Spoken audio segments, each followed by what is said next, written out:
Hey everybody, welcome to day 3 of the 2019 Pikes Peak International Hill Climb.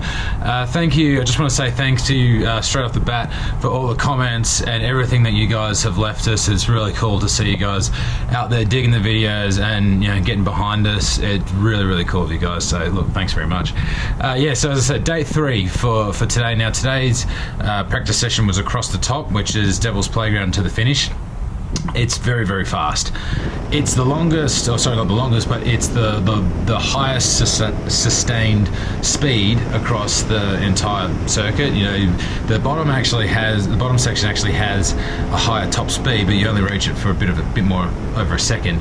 Whereas with the top, you're in 4th, 5th, and 6th for probably 80% of the run. And originally I didn't really like it, but I've kind of grown to like it, which shall we say, and it worked out good today.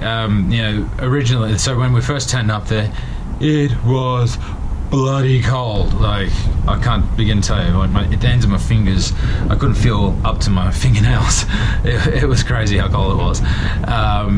So we had 4 runs in total today, and we had a lot of wind. That was the big thing. Like the temperature heated up across the morning, but it was really windy pretty much the whole way. So that put a bit of a sort of another wrench / spanner into the works.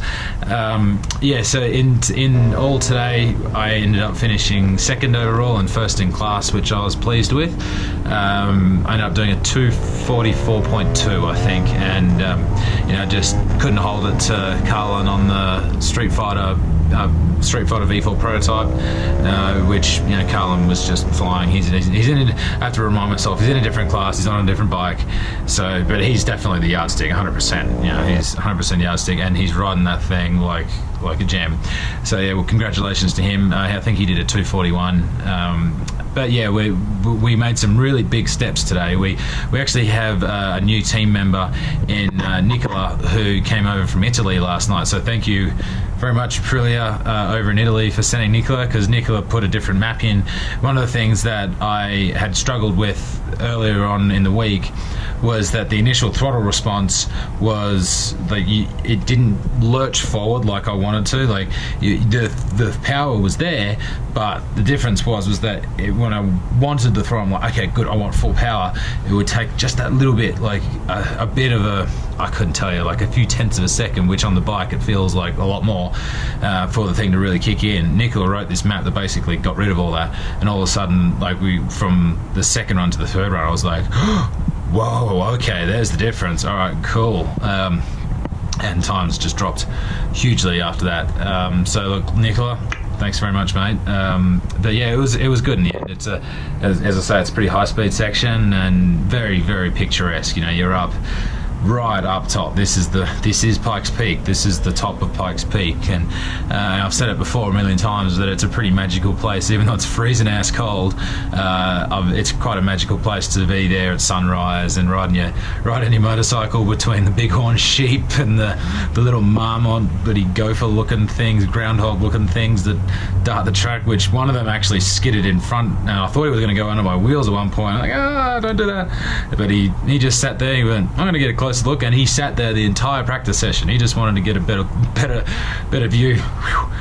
Anyway, it worked out good. So feeling good. Really keen now to see the bike in that switchback section tomorrow. Really hoping that's going to be a good thing for us. So got a bit of time to make up there, so we're after it. But again, thank you to all the sponsors that have helped out for this. Aprilia USA, Piaggio Group Americas, and Piaggio in Italy for sending out our new star technician, which is fantastic. Thanks a lot, guys. Pirelli, Oscar Solis, the man's worth his weight in gold. Love him to bits. He's helped us out so much with tyres, and he continues to help us, not just us, but everybody who's running Pirelli. So he's done a good job there. Olin's, Brembo, Tagger Designs for my kick-ass looking helmet. I just love that thing.